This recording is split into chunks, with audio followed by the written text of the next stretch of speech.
Bismillahirrahmanirrahim. Assalamualaikum warahmatullahi wabarakatuh. Alhamdulillah asyrafil anbiya'i wal mursalin wa ala alihi washabihi ajmain. Amma ba'du. Alhamdulillah pada hari ini kita masih diberikan kesempatan, kekuatan, kesehatan sehingga kita bisa berkumpul di aula saja ini untuk mendengar paparan hasil diseminasi budaya positif oleh teman kita yaitu Pak Irwansyah. Ini merupakan salah satu program kegiatan dari JGP yang harus dilaksanakan. Kemudian salawat beserta salam tak lupa kita saling sajikan ke pangkuan Nabi besar Muhammad Sallallahu Alaihi Wasallam beserta sahabat beliau sekalian. Dengan adanya Rasulullah kita bisa menikmati ilmu seperti yang saat ini kita rasakan. Penghormatan saya kepada Pak Irwansyah selaku salah satu guru CGP yang akan memaparkan diseminasi modul 1.4 yaitu penyebaran pemahaman dan pengalaman penerapan budaya positif. Kemudian penghormatan saya kepada rekan-rekan guru yang telah meluangkan waktu di sela-sela aktivitas yang padat ini. Baik, untuk kelancaran acara kita, mari kita baca ulumul Quran. Warahmatullah. A'udzubillahi minasyaitonir rajim.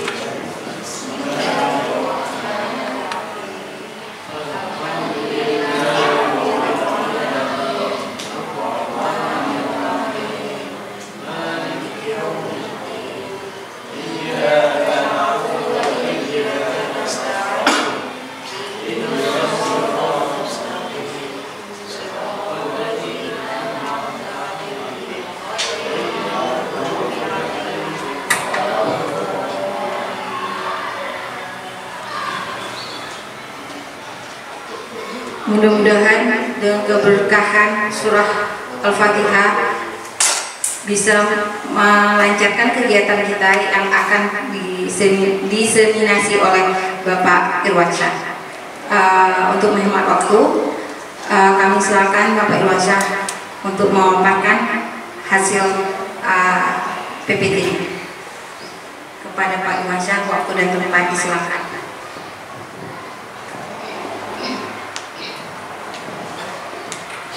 Baik, assalamualaikum warahmatullahi wabarakatuh. Bagaimana kabarnya Bapak Ibu semuanya, sehat? Sehat. Alhamdulillah. Kita bersyukur pada Allah pada hari ini saya diberi kesempatan untuk mendiseminasi aksi nyata, yaitu menyebarkan pemahaman dan pengalaman penerapan budaya positif di SMK Negeri 1 Calam, ya. Jadi sebelum kita masuk, ya, oke, kita mulai, ya. Dengan intro dari penyerah CGP tahun 2024 penyerah moderator. Next. Oke, sebelum kita memulai kegiatan hari ini, ya, yaitu Bapak Ibu coba tenangkan dulu hati dan pikirannya, ya. Kemudian arahkan semua perhatian, ya, untuk fokus belajar. Hadirkan rasa ingin tahu, syukur dan belas kasih, ya. Oke. Mari kita tutup mata bersama, ya, untuk menenangkan pikiran dan hati.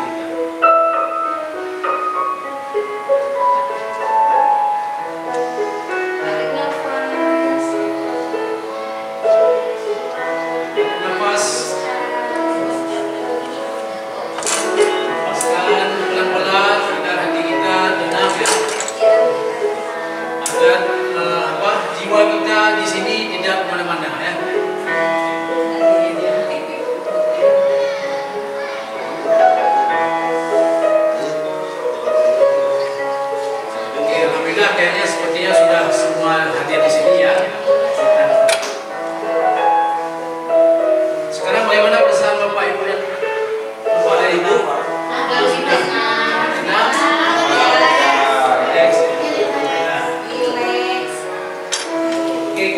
lanjut. Baik, untuk hari ini pada diseminasi yaitu menyebarkan pemahaman dan pengalaman penerapan budaya positif di SMK Negeri Satu Jalan.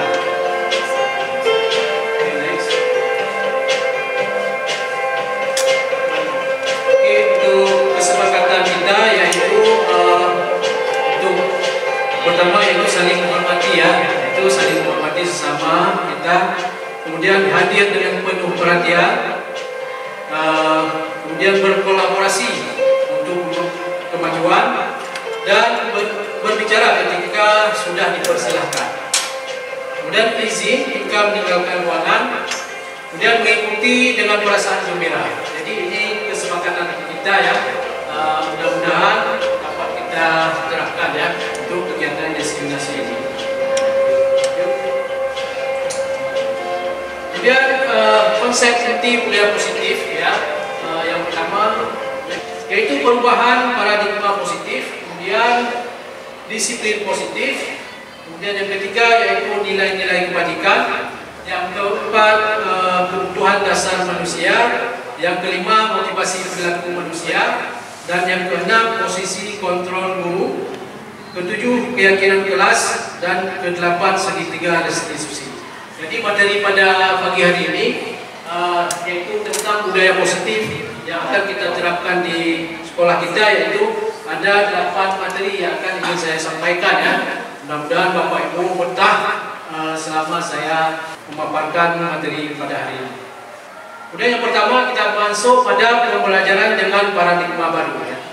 Jadi paradigma baru ini dirancang berdasarkan prinsip pembelajaran diferensiasi, sehingga setiap siswa belajar sesuai dengan kebutuhan dan tahap perkembangannya. Jadi sesuai teori psikologi modern, yaitu dengan mewujudkan profil pelajar Pancasila. Jadi semua kita tahu ya, semua sekarang diarahkan siswa kita itu memenuhi atau dapat kita wujudkan profil pelajar Pancasila, yaitu ada 6 dimensi ya. Yang pertama yaitu beriman bertakwa kepada Tuhan Yang Maha Esa. Kemudian berkebinekaan global, bergotong royong, kemudian mandiri, kreatif, dan berjalan kritis. Ada 6 dimensi profil pelajar Pancasila yang harus kita terapkan di sekolah kita. Jadi dalam penerapan budaya positif di sekolah itu ada miskonsepsi tentang teori kontrol, di mana ilusi guru mengontrol murid, kemudian ilusi bahwa kritik dan membuat rasa bersalah mampu menguatkan karakter siswa, kemudian ilusi bahwa semua penguatan positif, efektif, dan bermanfaat, kemudian ilusi bahwa orang dewasa berhak memaksa. Baik, kita rinci satu persatu ya tentang ilusi guru mengontrol murid. Jadi pada dasarnya kita tidak dapat memaksa murid untuk berbuat sesuatu jikalau murid tersebut memilih untuk tidak melakukannya. Jadi walaupun tampaknya guru sedang mengontrol perilaku murid, hal demikian terjadi karena murid sedang mengizinkan dirinya dikontrol ya. Saat itu bentuk kontrol guru menjadi kebutuhan dasar yang dipilih murid tersebut. Jadi teori kontrol menyatakan bahwa semua perilaku memiliki tujuan, bahkan terhadap perilaku yang tidak disukai ya. Jadi ini ilusi mengenai kontrol murid. Kemudian ilusi bahwa semua penguatan positif efektif dan bermanfaat. Penguatan positif atau wujukan adalah bentuk-bentuk kontrol. Segala usaha yang mempengaruhi murid agar mengulangi suatu perilaku tertentu adalah suatu usaha untuk mengontrol murid tersebut. Jadi ilusi bahwa kritik dan membuat orang merasa bersalah dapat menguatkan karakter ya. Jadi menggunakan kritik dan rasa bersalah untuk mengontrol murid menuju pada identitas gagal. Jadi mereka belajar untuk merasa cukup tentang dirinya, diri mereka. Mereka mengembangkan dialog diri yang negatif. Kadang-kadang sulit bagi guru untuk mengidentifikasi bahwa mereka sedang melakukan perilaku ini, karena seringkali guru cukup menggunakan suara halus untuk menyampaikan pesan negatif. Jadi ini ilusi ya. Dan ilusi bahwa orang dewasa memiliki hak untuk memaksa. Jadi setiap dalam teori kontrol ini bahwa orang dewasa itu mempunyai hak untuk memaksa ya. Seperti kita lihat di layar bahwa banyak orang dewasa yang percaya bahwa mereka memiliki tanggung jawab untuk membuat murid-murid berbuat hal-hal tertentu. Apapun yang dilakukan dapat diterima selama ada sebuah kemajuan berdasarkan sebuah pengukuran kinerja. Jadi pada saat itu pula orang dewasa akan menyadari bahwa perilaku memaksa tidak akan efektif untuk jangka waktu panjang dan sebuah hubungan perusahaan akan terbentuk. Jadi kalau kita sering-sering memaksa murid ya, maka itu akan perusahaan akan terbentuk. Kemudian merubah paradigma stimulus respon ke pendekatan teori kontrol. Jadi dan dikutip dari Stephen R. Covey, dia menyatakan bahwa bila kita ingin membuat kemajuan perlahan sedikit-sedikit, ubahlah sikap atau perilaku Anda. Jadi, namun bila kita ingin memperbaiki cara-cara pertama, maka kita perlu mengubah kerangka acuan kita. Ubahlah bagaimana Anda melihat dunia, bagaimana Anda berpikir tentang manusia. Jadi ubahlah paradigma Anda dengan skema pemahaman dan penjelasan aspek-aspek tertentu tentang realitas. Jadi ada ini stimulus respon dan teori kontrol. Ya. Kalau realitas dia berarti kebutuhan kita berbeda. Kalau teori kontrol kebutuhannya berbeda. Kalau stimulus respon itu sama ya. Kemudian kalau di stimulus respon semua orang melihat hal yang sama. Jadi semua orang melihat hal yang sama. Kalau teori kontrol dia setiap orang memiliki gambaran yang berbeda. Jadi ini teori-teori yang dikembangkan oleh Stephen R. Covey. Mungkin bisa dibaca ini nanti juga akan saya bagikan ya. Jadi inilah perbedaan antara stimulus respon dengan teori kontrol. Baik, kita masuk pada yang materi kedua yaitu disiplin positif ya. Jadi Bapak Ibu, ketika kita mendengar kata disiplin, apa yang terbayang di benak Bapak Ibu? Kira-kira apa yang terbayang pada benak Ibu? Kata-kata disiplin itu.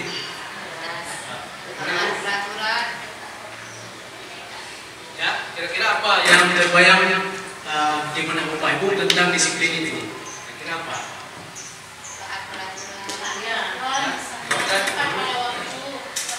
Kalau menurut saya disiplin itu kita harus taat peraturannya, terus cepat kita melaksanakannya. Kalau menurut saya ya Pak. Oke, ada yang lain, Bapak? Oke, lanjut Bu. Jadi dalam budaya kita ya, makna kata disiplin itu telah berubah ya. Menjadi sesuatu yang dilakukan seseorang pada orang lain untuk mendapatkan kepatuhan. Jadi kita cenderung menghubungkan kata disiplin ini dengan ketidaknyamanan ya. Dia harus datang tepat waktu kan, ketidaknyamanan. Jadi menurut Bapak pendidikan kita yaitu Ki Haji Dewan Rai menyatakan bahwa di mana ada kemerdekaan disitulah harus ada disiplin yang kuat. Jadi kalau kita lihat dari maknai dari kata-kata dari Bapak pendidikan kita, setiap anak-anak yang merdeka itu disitulah harus ada disiplin yang kuat ya. Jangan berarti kita berpikiran kalau merdeka itu sudah merdeka nih, nggak usah lagi kita pikir harus datang cepat, kan merdeka belajar. Sebenarnya bukan itu, makin dia di mana ada kemerdekaan, disitulah harus ada disiplin yang kuat. Jadi tidak salah hati ya, merdeka itu bukan berarti sudah bebas, kan merdeka kan. Kemudian sebagai pendidik, tujuan kita adalah menciptakan anak-anak yang memiliki disiplin diri, sehingga mereka bisa berperilaku dengan mengacu pada nilai-nilai kebajikan universal dan memiliki motivasi intrinsik bukan ekstrinsik ya. Jadi disiplin positif ini adalah menumbuhkan disiplin yang didorong dalam diri anak tanpa hukuman dan hadiah. Jadi keluarga memerlukan aturan dan batasan yang jelas tentang apa yang boleh dan tidak boleh dilakukan untuk kepentingan bersama. Jadi disiplin positif ini kita menumbuhkan rasa disiplin itu pada diri anak itu dari dirinya sendiri, bukan dari kita. Kita harus buat aturan, harus dia disiplinkan. Kita bagaimana cara membuat dia harus tumbuh disiplinnya itu dari dalam dirinya sendiri ya. Kemudian kita juga dalam kehidupan keluarga juga memerlukan aturan dan batasan ya, mana boleh dan tidak. Itu mulai dari keluarganya, baru dia akan tumbuh rasa disiplin itu dari dirinya sendiri.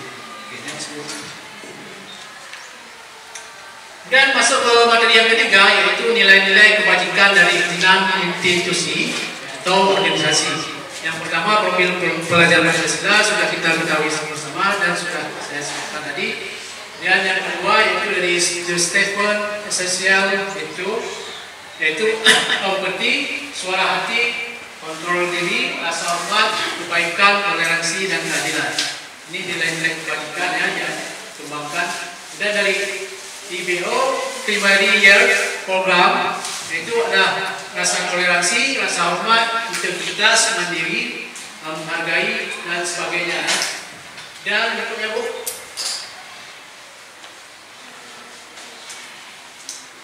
kemudian 9 pilar karakter. Jadi cinta Tuhan dan segenap ciptaannya. Jadi ini yang dikembangkan oleh institusi, ya. Kemudian kemandirian dan tanggung jawab, kemudian kejujuran, amanah, diplomatis, rasa hormat. Jadi inilah nilai-nilai kebajikan dari 9 pilar karakter. Ya, next. Kemudian petunjuk seumur hidup dan keterampilan hidup. Jadi kalau kita lihat dari lifelong with life, itu keterampilan hidup itu dapat dipercaya, lurus hati ya, pendengar yang aktif, dan petunjuk hidupnya yaitu peduli, pengenalan, kerjasama, keberanian, keingintahuan, usaha, ya, dan sebagainya.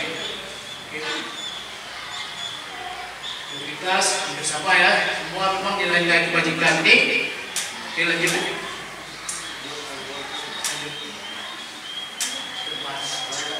Nah, ini yang dari The Virtuous Project ya, nilai-nilai kebajikan juga. Jadi dari kumpulan ini sebenarnya itu sudah ada di profil pelajar Pancasila. Kita ada 6 dimensi. Kalau dari institusi ini, ya pokoknya diuraikan ya, diuraikan. Tapi kalau di kita sekarang di kurikulum mereka itu profil pelajar Pancasila itu cuma 6 dimensi, padatkan ya. Kalau ini sudah diuraikan, semua masuk. Seperti misalnya beriman bertakwa kepada Tuhan Yang Maha Esa. Ini di mana maksudnya? Kira-kira itu. Kalau beriman dimensi kita di profil pelajar Pancasila, di beriman bertakwa itu di mana kira-kira? Bersyukur. Kemudian apa lagi? Toleransi. Kejujuran itu masuk ya. Jadi kalau di profil itu sudah sangat luas dari satu dimensi saja. Nah, sebagai satu pertanyaan ya, kira-kira nilai-nilai kebajikan apa yang Bapak Ibu rasakan penting saat ini untuk ditanamkan pada murid-murid kita di sekolah atau di kelas? Jadi mengapa? Kira-kira siapa yang bisa menjawab pertanyaan ini? Oke, terima kasih Bu. Siapa menjelaskan ini? Terima kasih atas kesempatannya Pak Elsa. Menurut saya nilai-nilai kebajikan yang dirasa penting ditanamkan pada murid kita yaitu rasa percaya diri, jujur, kemudian tanggung jawab, kreatif,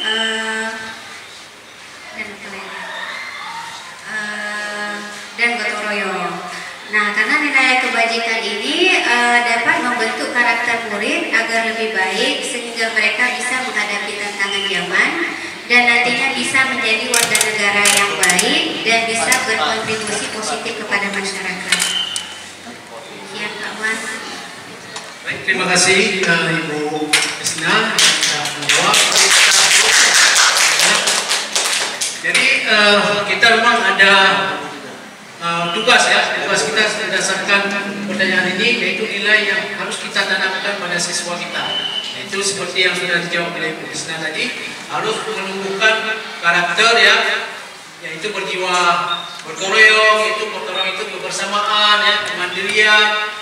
Tentunya sama seperti profil pelajar Pancasila. Itu kalau masuk ke 6 dimensi tersebut, kita bisa misalnya ke bernalar kritis ya. Apalagi sekarang ini diterapkan harus bernalar kritis semua siswa mampu di saat ada event-event kegiatan apa saja di luar, itu banyak yang kalau dia bernalar kritis maka dia akan bisa mampu mengikuti event-event tersebut di ajang apakah provinsi ataupun nasional ya. Oke, next. Materi yang keempat itu kebutuhan dasar manusia. Jadi kebutuhan dasar manusia itu ada 5 ya. Yang pertama, jadi 4 kebutuhan dasar manusia. Kira-kira ada yang Ibu ketahui tentang apa itu kebutuhan dasar manusia? Kalau bisa, ada yang bisa. Terima kasih. Assalamualaikum warahmatullahi wabarakatuh. Kebutuhan dasar manusia itu adalah sesuatu yang mutlak ada Pak ya, pada diri manusia itu nggak bisa nggak ada. Mungkin seperti kebutuhan makan, kebutuhan mendapatkan pendidikan, kebutuhan beribadah dan seterusnya. Mungkin itu yang bisa saya pahami. Saya mohon maaf. Assalamualaikum warahmatullahi wabarakatuh.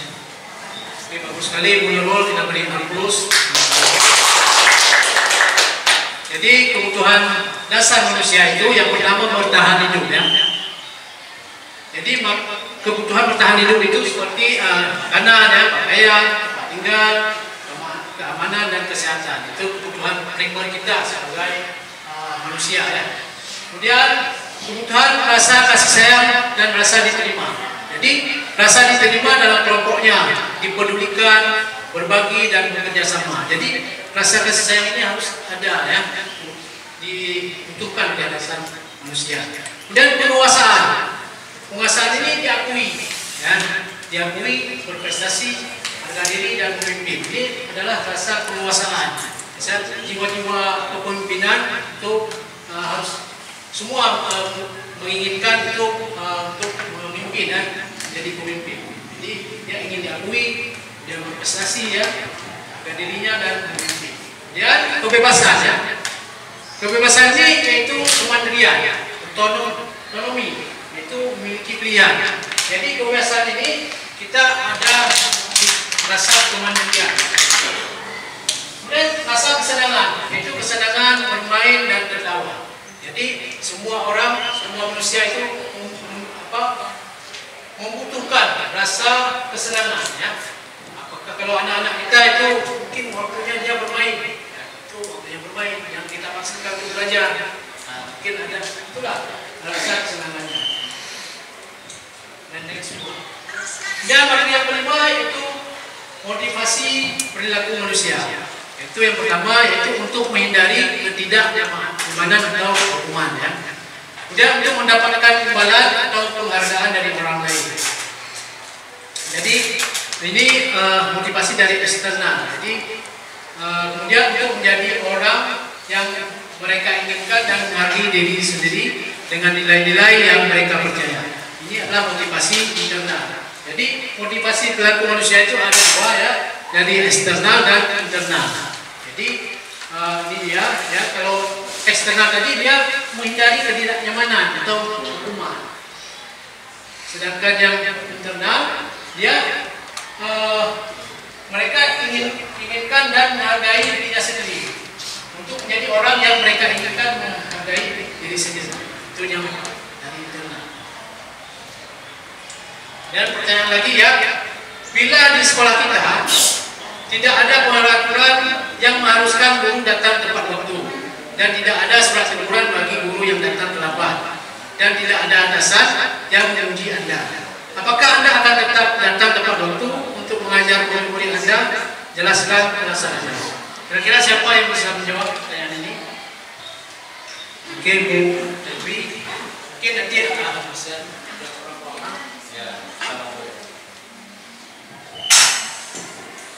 Assalamualaikum warahmatullahi wabarakatuh. Bila di sekolah kita tidak ada peraturan, apakah kita sebagai guru ya tidak ada surat teguran gitu ya, Bapak datang terlambat, apakah kita tetap akan menjadi guru yang taat akan peraturan? Kalau menurut saya harusnya wajibnya harus dan wajib memang mengikuti apa yang sudah ditentukan dari sekolah, sama seperti kita beragama, Pak Irwansa. Ya, agama kan mengatur kita punya agama supaya kita teratur, gitu kan. Kemudian kalau di sekolah juga nggak ada peraturan, karena kita setiap bulannya digaji, harusnya itu menjadi pengikat untuk kita. Ada kontrak, ada yang harus kita selesaikan. Ya, jadi kalau kita sebagai guru ya tugas kita di ruang kelas. Jadi kalau walaupun tidak ada peraturan yang mengikat, setiap manusia ini harusnya punya ikatan dengan dirinya sendiri karena sudah menerima salary gaji dari yang dari yang kita kerjakan. Gitu Pak Ibu. Terima kasih. Assalamualaikum warahmatullahi wabarakatuh. Terima kasih, sangat bagus jawaban dari Ibu Elvi ya. Jadi kita ada yang lain mungkin yang bisa menambahkan? Assalamualaikum warahmatullahi wabarakatuh. Pertanyaannya, bila di sekolah kita tidak ada peraturan yang mengharuskan guru datang tepat waktu dan tidak ada surat teguran bagi guru yang datang terlambat dan tidak ada alasan yang memuji Anda, apakah Anda akan tetap datang tepat waktu untuk mengajarkan murid-murid Anda? Jelaskan.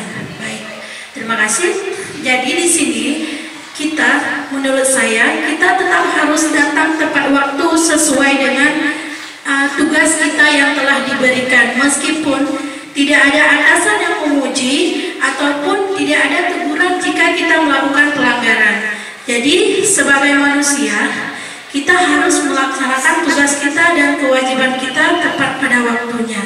Karena apa? Di sini kita tidak hanya berhubungan dengan manusia, tetapi kita juga berhubungan dengan Sang Maha Pencipta. Nah, ketika kita sudah diberikan tugas oleh Allah Subhanahu wa Ta'ala, maka kita harus menjalankannya. Begitu juga dengan kita melaksanakan sholat. Meskipun kita merasa kita melaksanakan sholat bukan untuk orang lain, tetapi untuk kita sendiri, dan Allah lah yang bisa melihat perbuatan kita. Seperti itu juga dengan tugas kita yang diberikan di sekolah, meskipun tidak ada teguran, tidak ada pujian, maka kita harus ikhlas mengajarkannya sesuai dengan porsi yang telah diberikan kepada kita. Terima kasih. Wassalamualaikum warahmatullahi wabarakatuh. Cukup bagus ya jawaban dari Mbak dan Elvi tadi. Kita lihat bersama bahwa sekolah kita berarti sudah menunjukkan budaya positif yang baik ya. Alhamdulillah sekali dari jawaban-jawaban ibu-ibu tadi. Kita sudah menampakkan budaya positif di sekolah kita. Jadi konsep disiplin dengan identitas gagal itu ada ancaman seperti menyakitkan, tidak nyaman, ya, murid merasa takut, memaksa, itu identitas gagal. Dan penghargaan juga tidak efektif. Pada saat ini penghargaan tidak efektif menurut konsep disiplin ini. Jadi merusak hubungan sifat diri. Ya. Konsep disiplin dengan identitas sukses itu yang pertama. Jadi ini identitas sukses ya, itu seperti hukuman ya, penguatan jangka pendek, perlu monitoring berkelanjutan dan stimulus respon. Itu kemudian murid menghormati peraturan, kemudian kelihatan waktu untuk merenungi kesalahan. Sedangkan penghargaan itu tidak efektif juga. Dan konsep disiplin pendekatan restitusi, itu sebuah cara menanamkan disiplin positif pada murid. Kemudian pengertian restitusi, mungkin Bapak Ibu ada yang sudah tahu pernah dengar apa itu restitusi? Selama ini kita hanya mengetahui tentang disiplin ya. Sekarang kami di buku penggerak itu ada namanya semacam restitusi. Kalau dulu memang disiplin, kita berbicara tentang kedisiplinan dan budaya positif itu tentang kedisiplinan di sekolah. Tapi sekarang kami di guru penggerak itu istilahnya restitusi. Ada pernah dengar atau ada yang bisa memberi jawaban? Jadi restitusi ini adalah proses menciptakan kondisi bagi murid untuk memperbaiki kesalahan mereka sehingga mereka bisa kembali pada kelompok mereka dengan karakter yang lebih kuat. Jadi restitusi ini ya mengembalikan siswa ke posisi semula ya. Dan ciri-cirinya yaitu bukan untuk menebus kesalahan, namun untuk belajar dari kesalahan. Kemudian memperbaiki hubungan, tawaran bukan paksaan, dan menuntut untuk melihat ke dalam diri. Jadi kemudian mencari kebutuhan dasar yang mendasari tindakan dan sebagainya. Ya. Kemudian perbedaannya seperti sebuah contoh kasus, yaitu siswa sering tidak mengerjakan PR.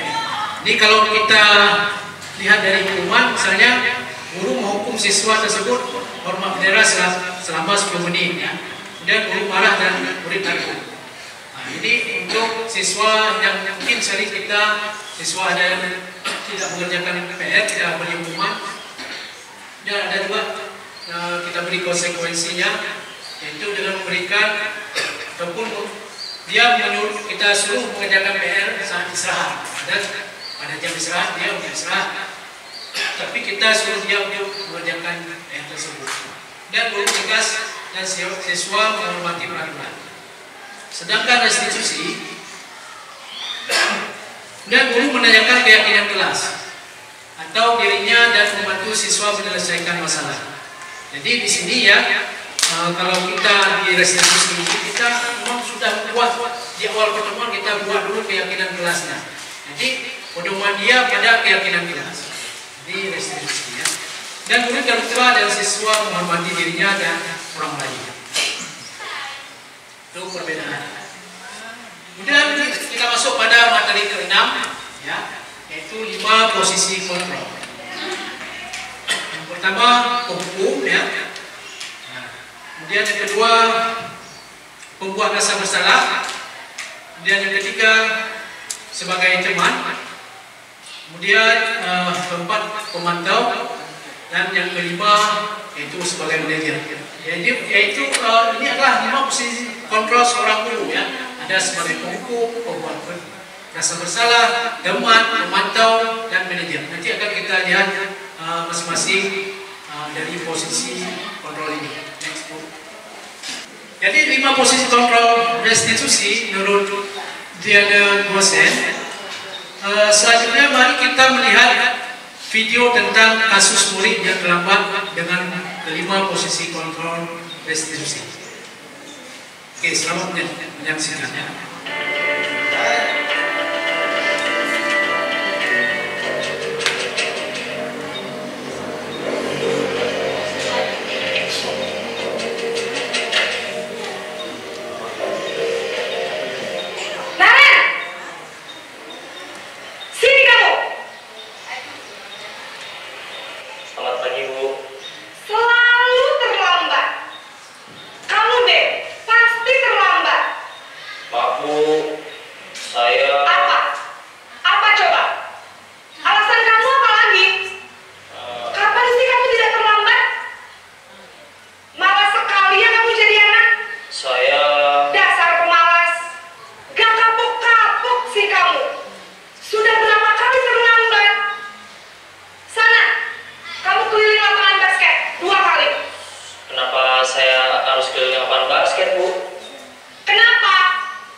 Jadi yang sesuai dengan video yang kita lihat tadi, yaitu posisi kontrol yaitu sebagai penghukum ya. Seorang penghukum bisa menggunakan hukuman fisik maupun verbal. Orang-orang yang menjalankan posisi penghukum senantiasa mengatakan bahwa sekolah memerlukan sistem atau alat yang dapat lebih menekan murid-murid lebih dalam lagi. Itu guru-guru yang menerapkan posisi bungkuk akan berkata, itu patuhi aturan saya, kita awas ya. Kemudian kamu selalu saja salah. Itu sering yang dikeluarkan oleh posisi penghukum ya, seorang guru yang seperti posisi ini. Dan next Bu. Ya.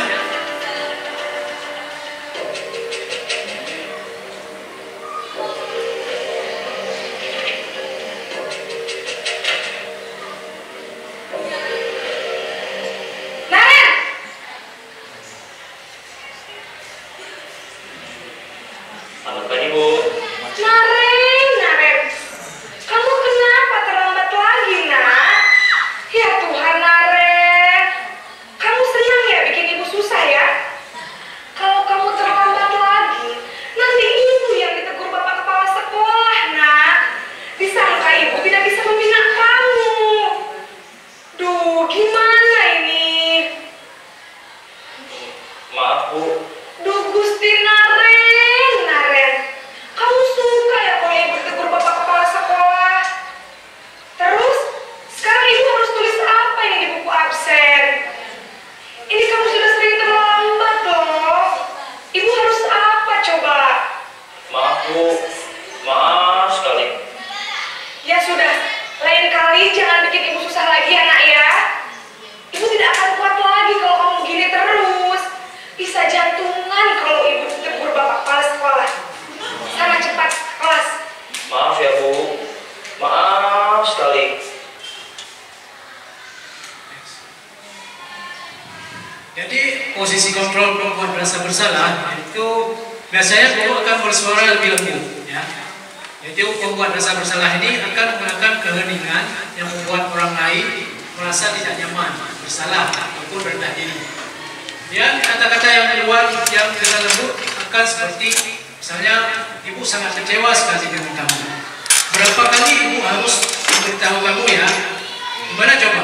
Kalau orang tua kamu tahu kamu berbuat begini, nah, itu adalah membuat rasa bersalah. Dan kita lihat lagi untuk posisi teman.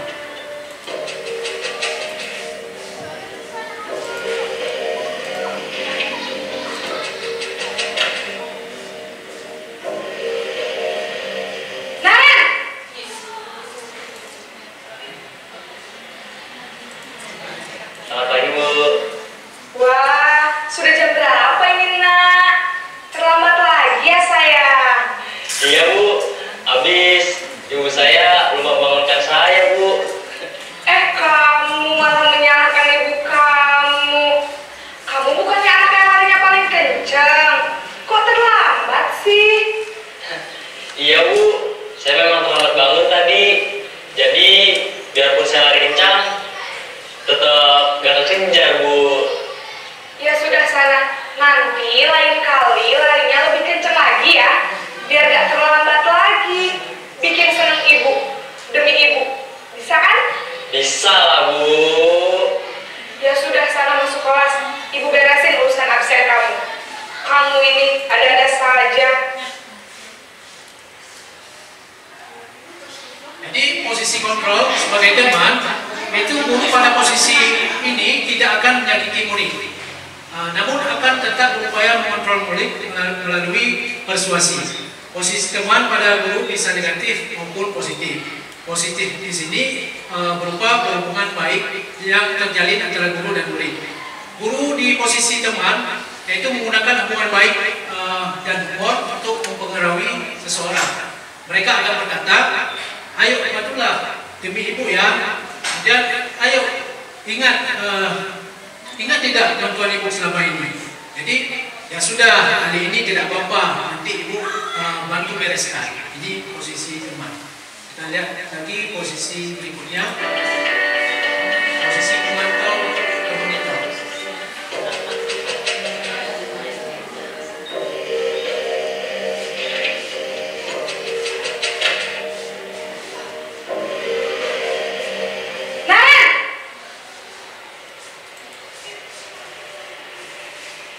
Selamat pagi, Bu. Naren, apa peraturan sekolah kita tentang jam berapa kita harus masuk sekolah, nak? Kita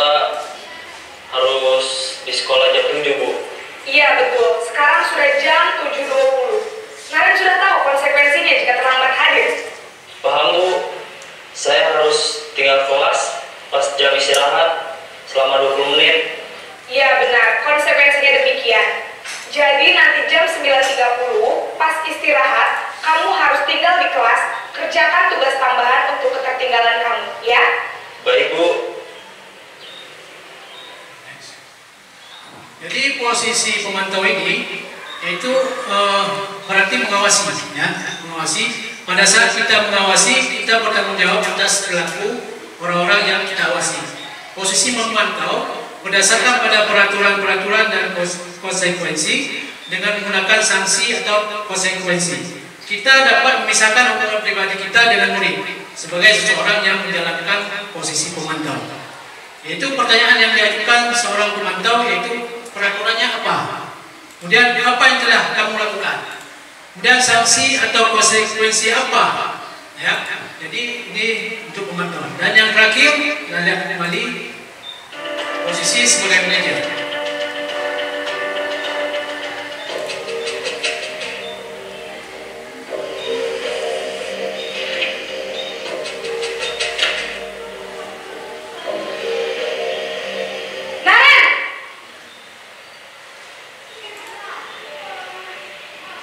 Selamat pagi, Bu.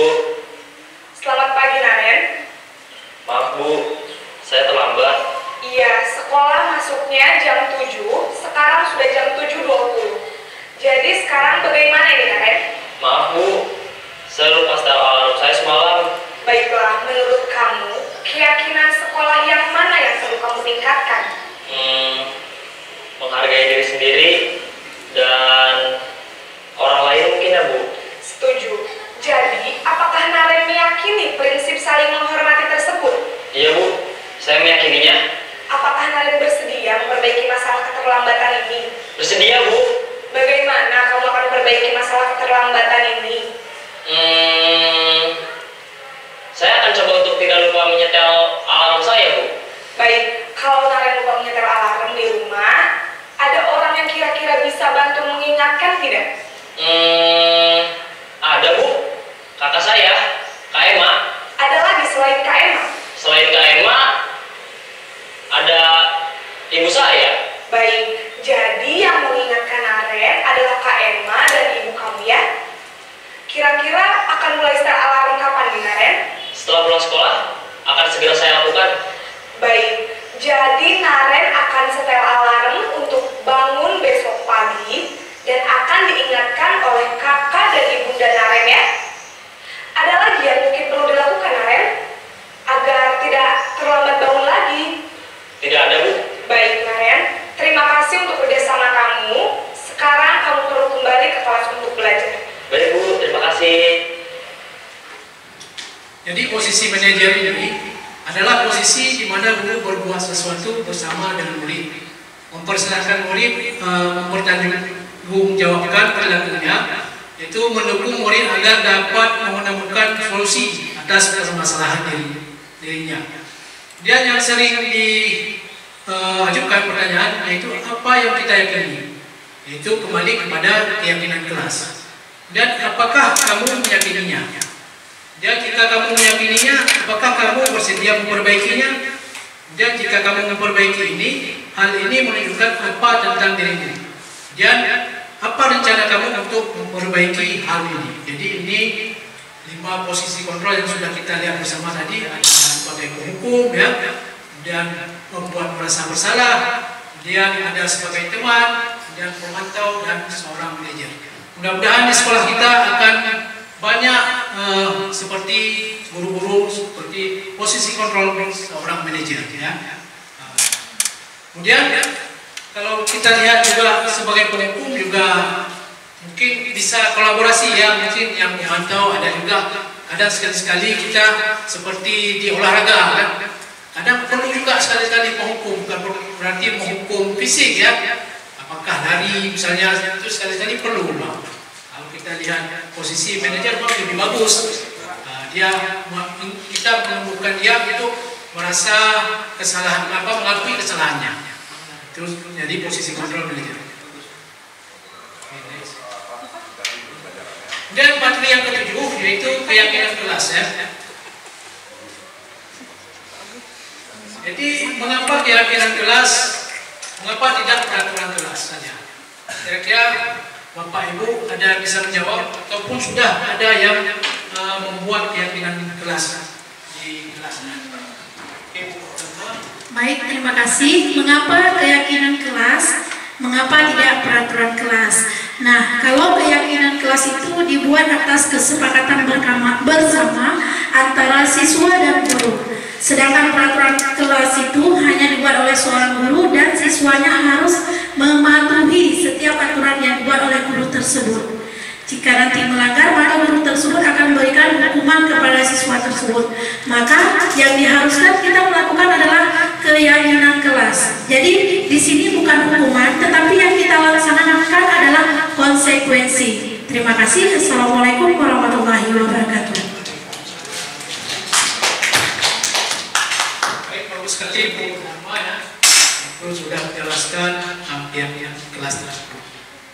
Jadi mengapa kita memiliki peraturan tentang penggunaan helm pada saat mengendarai kendaraan roda 2 atau motor?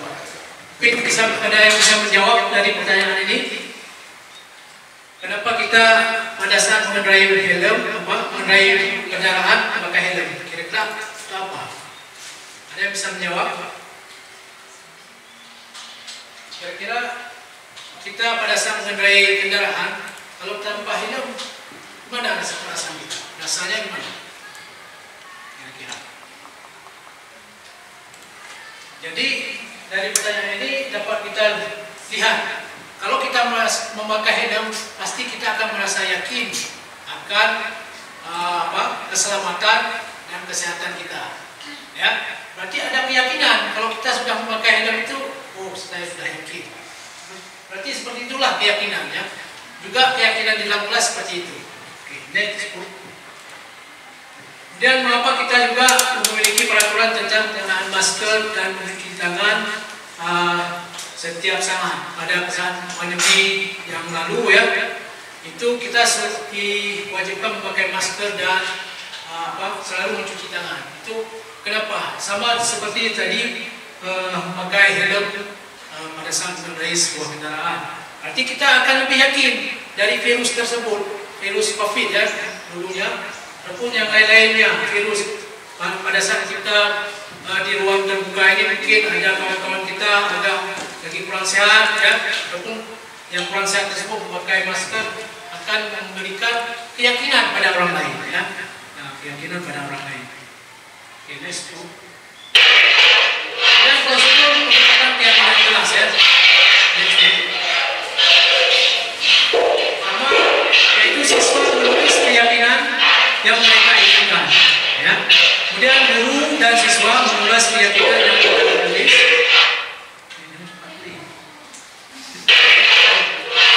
Kemudian mengubah keyakinan kelas menjadi kalimat positif. Kemudian guru dan siswa meminta keyakinan kelas yang penting dan mengecek dan menyepakati keyakinan kelas. Jadi di sini saya sudah membuat sebuah keyakinan kelas. Kita pada saat di awal tahun ajaran baru ya, kita memberikan sebuah lembar kertas. Jadi mereka akan membuat apa saja yang disepakati ya.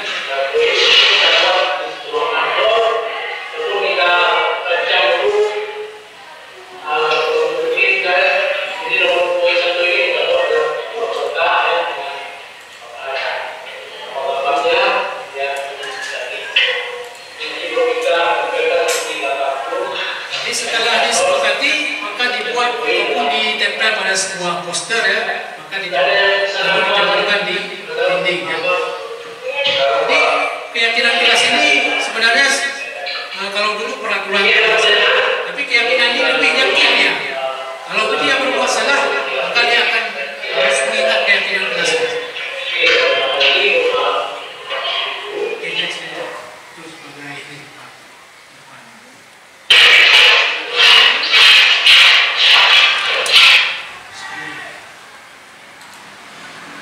Jadi contoh keyakinan kelas itu yang pertama misalnya hormat ya, rasa menghormati. Kami meyakini bahwa sangat penting untuk menghormati semua orang dan barang milik orang lain.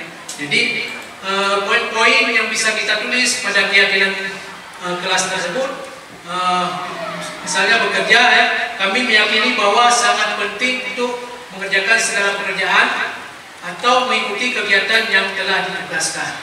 Kemudian diterima dan dimiliki. Jadi kami meyakini bahwa sangat penting untuk merasa diterima pada suatu kelompok dan saling peduli satu dengan yang lain. Dan selalu bersikap positif, senantiasa menjadi diri terbaik, ya, percaya dan menghormati orang lain, serta barang miliknya. Dan berkomitmen terhadap setiap tugas dan senantiasa membantu. Jadi itulah poin-poin keyakinan kelas yang perlu kita tulis di dinding setiap kelas. Next. Dan materi yang terakhir yaitu segitiga restitusi, ya. Jadi segitiga restitusi ini dia seperti yang terlihat pada tampilan di layar, yaitu pertama yaitu menstabilkan identitas dan validasi tindakan yang salah dan menanyakan keyakinan. Jadi restitusi yang sudah kita jelaskan tadi di awal, yaitu proses menciptakan kondisi bagi murid untuk memperbaiki kesalahan mereka, sehingga mereka bisa kembali pada kelompok mereka dengan karakter yang baik. Okay, next. Dan restitusi ini bukan untuk menebus kesalahan. Jadi restitusi ini adalah sebuah tawaran dan bukan paksaan. Restitusi fokus pada solusi dan dapat mengembalikan murid yang berbuat salah pada kelompoknya.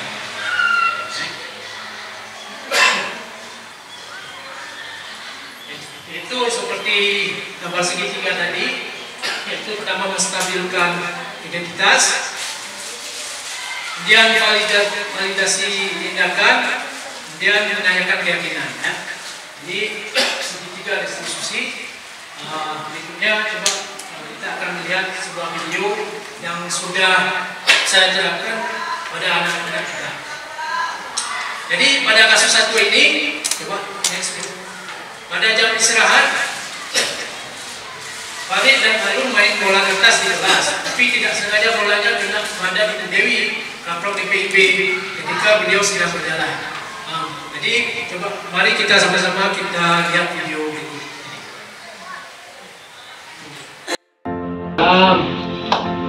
Mana tahu kenapa harus melihat di bagian mana ini? Kita masuk ke siapa? Baik ya, kita tahu kenapa kalian dipanggil kemari? Tahu. Baik, Farid dan Fauzan, Bapak tadi dengar laporan ya dari guru piket, sepertinya kalian dalam masalah. Ada yang bisa Bapak bantu? Apa yang terjadi dalam kelas? Ya Pak, tadi pada jam istirahat pagi kami main bola kertas di kelas Pak. Terus kena badan Ibu Dewi. Kalian main bola di dalam kelas? Ya Pak. Dan Ibu Dewi yang sedang lewat ya? Jadi ada informasi lain yang perlu kita tambahkan? Tidak Pak. Kami tidak bermaksud melakukannya Pak, tapi kami nggak sengaja Pak. Jadi apakah kalian tahu yang kalian lakukan itu berada dalam masalah sekarang? Iya Pak. Iya Pak. Baiklah, Bapak di sini bukan untuk mencari siapa yang salah ya. Bapak di sini untuk mencari penyelesaian sama-sama. Jadi berpikir sama-sama tentang yang bisa kita lakukan untuk memperbaiki situasi ini. Kalian pasti melakukan ini ada alasannya ya. Pasti seru main bola itu. Ya Pak. Ya Bapak bisa lihat kalian merasa senang melakukannya. Tetapi yang kalian lakukan merugikan orang lain, sehingga sekarang kalian dalam masalah. Sekarang mari kita bicara tentang keyakinan kelas dan keyakinan sekolah kita. Apa yang kita percaya, yang mana yang kalian belum tunjukkan? Bersikap baik kepada guru dan tidak bermain bola kertas di kelas. Menjaga kebersihan dan ketertiban kelas Pak. Kalian berdua ingat dengan baik tentang keyakinan kelas kita. Kita kembali pada ketika kalian main bola di kelas dan mengenai Ibu Dewi. Apakah ketika kalian melakukan itu kalian menghormati orang lain atau lingkungan? Tidak Pak, maaf Pak. tapi kalian mendapat rasa senang. Menurut Bapak, ada cara untuk mendapatkan rasa senang itu tanpa merugikan orang lain ya. Bagaimana menurut kalian? Setuju, Pak. Nah, sekarang mari kita selalu mengindahkan keyakinan kelas kita. Mengapa ketertiban, menjaga ketertiban kelas dan kalian bisa berperilaku dengan baik lagi ke depan. Baik, terima kasih untuk hari ini. Mudah-mudahan kita mengulangi kesempatan. Terima kasih ya Pak. Oke, kembali ke kelas kembali ya. Assalamualaikum warahmatullahi wabarakatuh. Perkenalkan, nama saya Alul dan sebelah saya Farid. Kami baru selesai melakukan bimbingan dari Pak Irwansyah karena kami melakukan kesalahan di kelas tadi. Pak Irwansyah, ketika kami berdua dibimbing, Pak Irwansyah melakukannya dengan sabar dan tidak marah. Kami berdua merasa aman dan tenang dan bisa fokus mendengarkan apa yang dibimbingkan dengan Pak Irwansyah.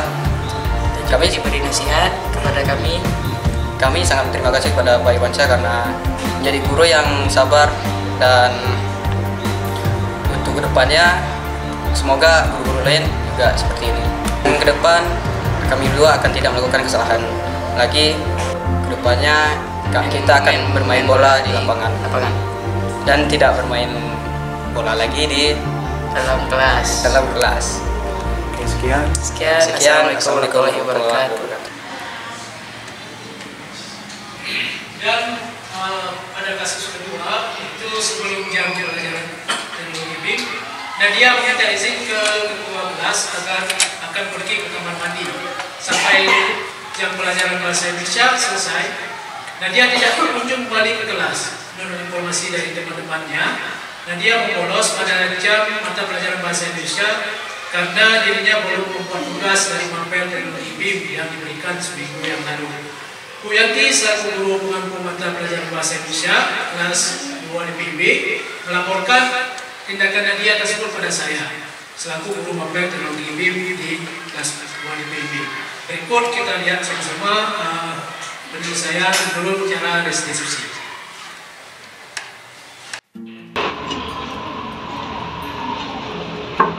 Assalamualaikum Pak Irwansyah. Waalaikumsalam. Sudah tahu kenapa dipanggil kemari? Tahu Pak. Oke, kita duduk sebentar. Oke, Nadia sudah tahu kenapa dipanggil kemari? Jadi alasan Bapak memanggil Nadia kemari yaitu untuk mendapatkan laporan dari Bu Yanti selaku guru bahasa Indonesia kelas 2 ya, dan juga pada jam belajar oleh Bapak bahwasanya tadi Nadia sengaja membolos pada jam belajar dengan Bu Yanti dan Bapak. Kalau boleh tahu kenapa Nadia membolos? Setahu Bapak Nadia ini rajin dan jarang sekali membolos. Sebelumnya saya minta maaf Pak. Tadi waktu jam mata pelajaran bahasa Indonesia dan pelajaran Bapak, saya izin ke toilet. Namun setelah ke toilet, saya pergi ke perpustakaan. Saya memutuskan tidak kembali ke kelas karena belum mengerjakan tugas membuatkan karantina rumah tinggal mata pelajaran Bapak. Tidak apa-apa Nadia, jika kamu membuat kesalahan seperti itu, tentu saja Nadia memiliki alasan. Maka Bapak boleh tahu alasan mengapa Nadia lupa mengerjakan tugas dalam diberikan seminggu yang lalu. 5 hari yang lalu ayah saya dibawa ke rumah sakit Pak. Saya menjaga ayah bersama ibu saya. Setiap pagi saya pulang ke rumah dan langsung berangkat ke sekolah karena ibu saya harus segera menjaga ayah saya pergi. Jadi saya tidak ada waktu untuk mengerjakan tugas Pak. Berarti ada masalah yang menimpa Nadia dan keluarga. Baiklah Nadia, Bapak di sini tidak akan menyalahkan kamu karena memang Nadia lagi ada masalah ya. Namun tindakan yang Nadia lakukan dengan membolos ke perpustakaan tentu saja tidak benar. Bapak di sini ingin menjadi penyelesaian bersama, berpikir bersama tentang apa yang Nadia bisa lakukan untuk memperbaiki situasi. Bukankah Nadia sekolah untuk belajar untuk masa depan Nadia? jika dia mau bolos tentu akan merugikan diri sendiri ya. Benar atau tidak? Menurut Nadia, apakah yang Nadia lakukan tadi sudah sesuai dengan keyakinan kelas kita? Tidak sesuai Pak, karena saya tidak bertanggung jawab terhadap tugas saya. Saya tidak memaksimalkan batasan tugas dengan baik.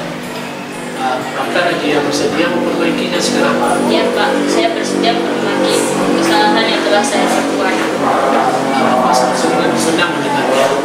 Mari kita pindahkan dia dengan kelas Nadia yang sudah disepakati bersama-sama ya. Kerjakan tugas yang telah diberikan oleh guru sesuai batas waktu yang telah ditentukan. Nah, apa yang telah Nadia lakukan untuk memperbaiki kesalahan yang telah Nadia buat? Saya akan meminta maaf kepada Bu Yanti selaku guru mata pelajaran bahasa Indonesia dan juga kepada Bapak, dan berjanji tidak akan mengulanginya lagi. Tak hanya itu saja, saya akan segera mengerjakan tugas membuat denah rumah yang telah Bapak berikan sejak seminggu yang lalu.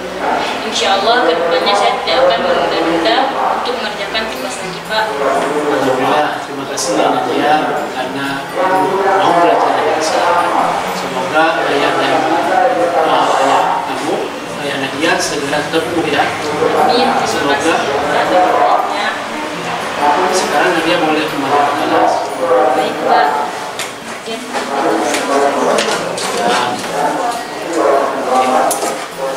Assalamualaikum warahmatullahi wabarakatuh. Perkenalkan, nama saya Nadia Rizky. Dari bimbingan bersama Bapak Irwan tadi, saya merasa senang dan tidak terasa dibebankan karena Bapak Irwan Syah membimbing saya dengan lemah lembut dan mengayomi saya untuk menjadi lebih baik dan memperbaiki atas kesalahan yang telah saya lakukan. Terima kasih. Assalamualaikum warahmatullahi wabarakatuh.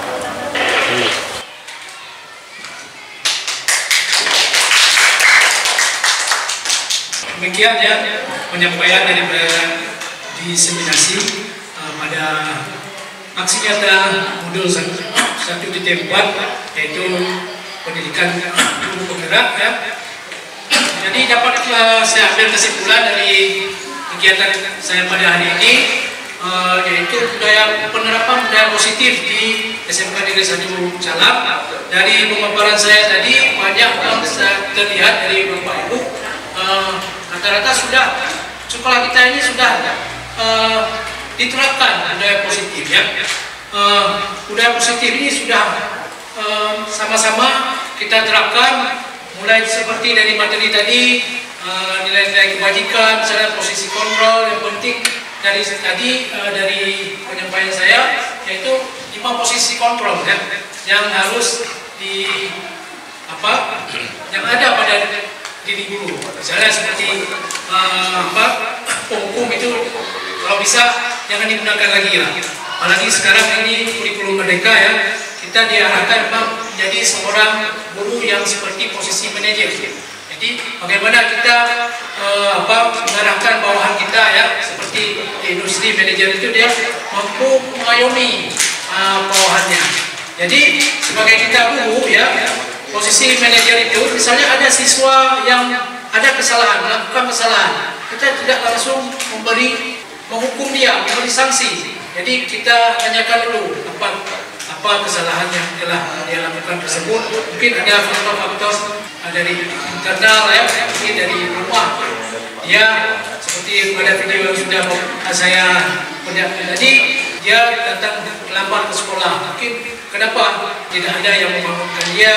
Kita harus bertanya seperti itu. Dan kita sebagai posisi manajer itu, kita menanyakan keyakinan kelas yang sudah ditulisnya di kelas.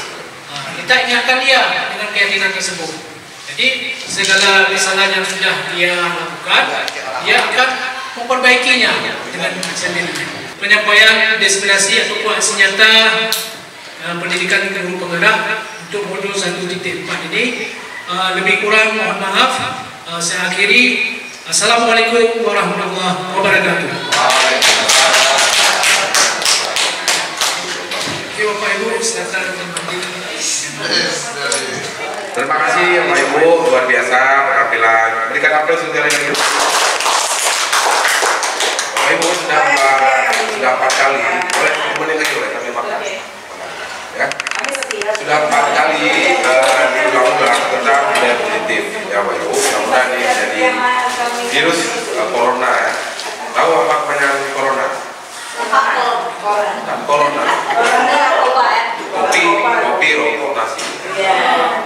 Jadi Bapak Ibu, ini mudah-mudahan virus ini tertular dari cepat ya. Memang sudah ada, tinggal dipertahankan dan dikembangkan lagi. Contoh budaya positif paling rendah Bapak Ibu. Ketika masuk, ya mohon maaf ya, ketika masuk sepatunya diatur. Ini sudah 2 kali saya atur, kan? Waktu masuk biasakan, sepatu langsung gerak. Salah satu. Oke. Kemudian budaya positif kedua, dipraktekkan saja. Kalau ini nggak ada gunanya kalau nggak dipraktekkan, kan? Berat kan? Materinya enak, tapi praktekannya berat. Kemarin saya lihat wadah kemarin begitu dia hasil masker dia langsung ke luar. Luar biasa dia silap-silap. Beberapa ibu lain ini udah semangat nih tiap pagi ada guru di pintu gerbang. Itu nggak boleh diturunkan lagi trafiknya. Selain kita piket, kita nggak piket pun nggak apa-apa. Jadi cepat datang langsung budaya positifnya berdiri di pintu gerbang, salaman boleh, senyum aja cukup. Ya, paling 10 menit lah dipraktekkan. Kemudian yang ketiga, ketika pembelajaran praktek budaya positifnya periksa dulu sekeliling ruangan. Kemarin saya keliling jam 5, itu di belakang kelas 1 DPIB, kelas 2 ya, kelas 2 ya, ada tiga botol kopi hitam, saya ingat, ada 10 plastik saus, ya. Nah ini saya hitung sampai saya ingat, ya.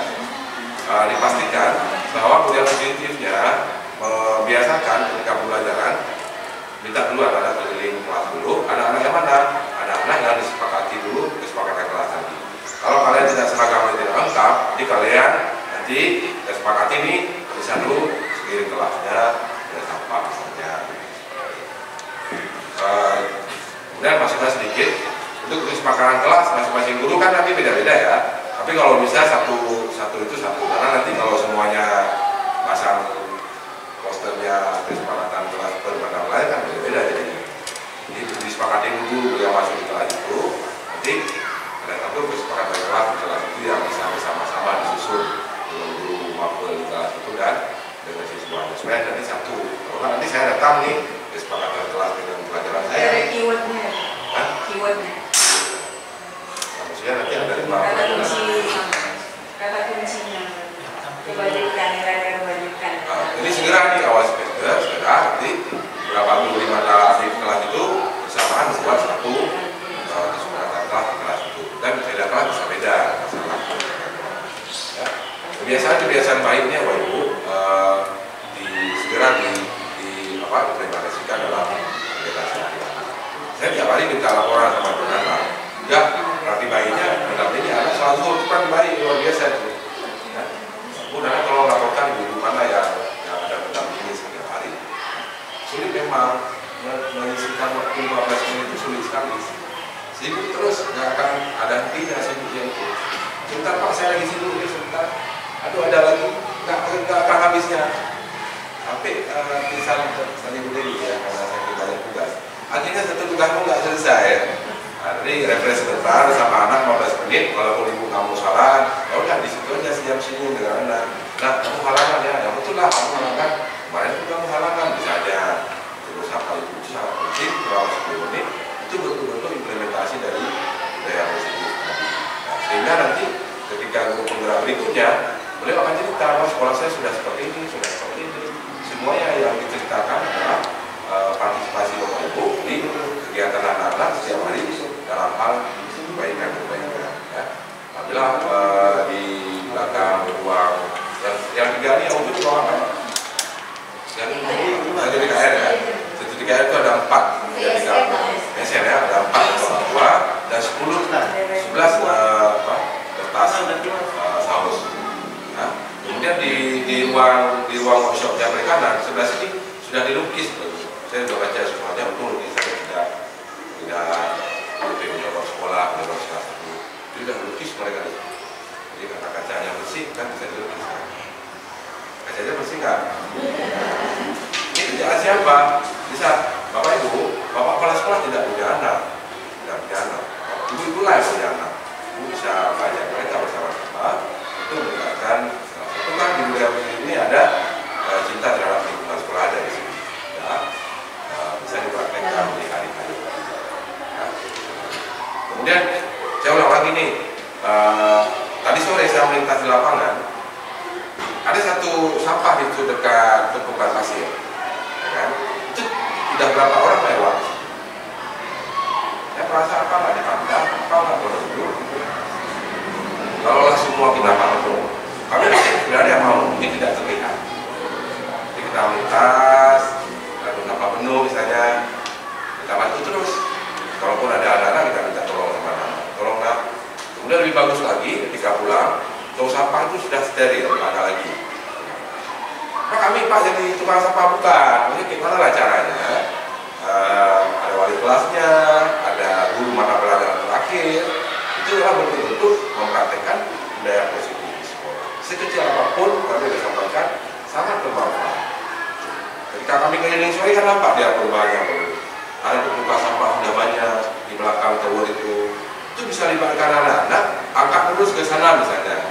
Pelajaran apa saya tidak tahu, karena bapak ibu kan punya anak. Nah, saya kan punya bapak ibu.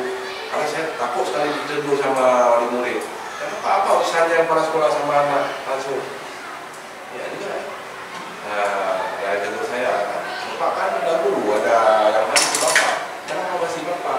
Ya, langsung dengan anak. Tapi bisa terjadi gesekan, benturan dan lain-lain.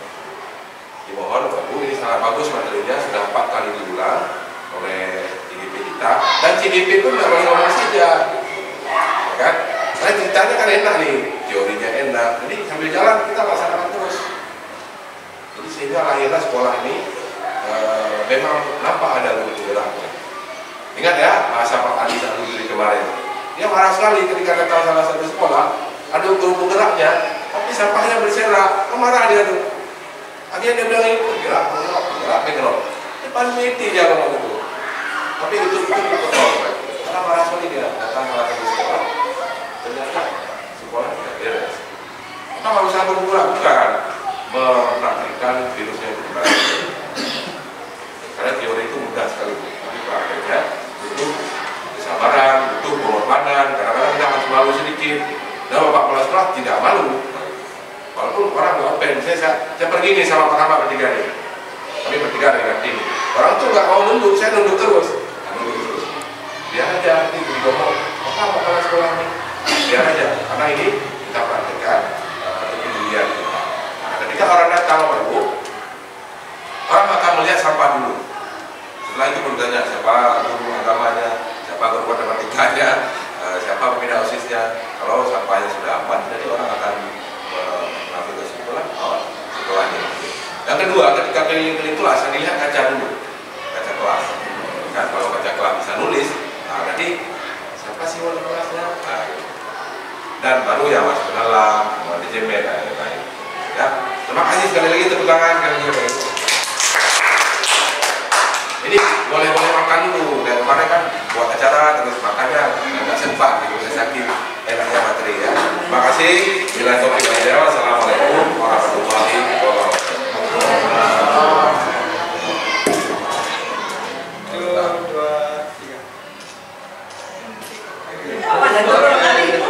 Pak Wan turun ke tengah.